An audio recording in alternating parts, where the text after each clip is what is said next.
Sa iba pang balita, kasalukuyan ng tinutugunan ng Philippine Overseas Employment Administration ang hinaing ng ina nating mga OFW dahil sa mataas na placement fees na sinisingil ka sa kanila. Kaya naman nais ipatupad ng POEA ang no placement fee para sa mga household service worker. Nagbabalik si Jackie San. Todo suporta ang pamahalaan sa mga reformang ikabubuti ng mga kababayan nating overseas Filipino workers, kung kaya't nakiisa ang Philippine Overseas Employment Administration sa hinaing ng mga household service workers at recruiters, kaugnay ang pagbabawal ng placement fees sa mga HSWs.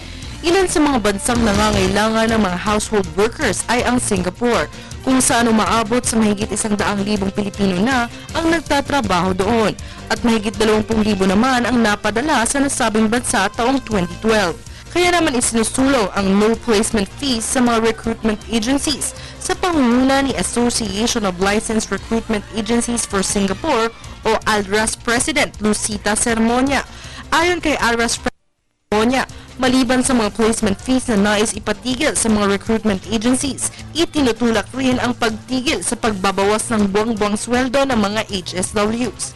Dahil dito, pansamantalang nais ipatigil ng ALRAS ang pagpapadala ng mga HSW sa Singapore, hanggat hindi nalilinaw ang kasunduan sa pagtitigil ng paniningil ng placement fees.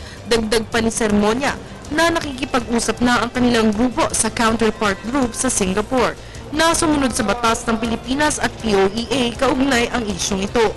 Ayon naman kay POE Chief Hans Kakdak, papatawan ng parusa ng POEA ang recruitment agencies na lumabag sa batas na ito.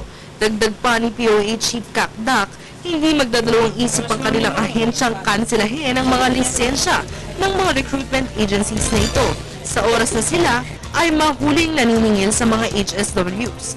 Sa pagpapahalaga ng pamahalaan sa mga kababayan nating OFWs, binabantayan ring mabuti ng ahensyang ang mga illegal recruiters upang maiwasan ang kapahamakan ng mga Pilipinong nais magtrabaho abroad. Para sa bayan, Jackie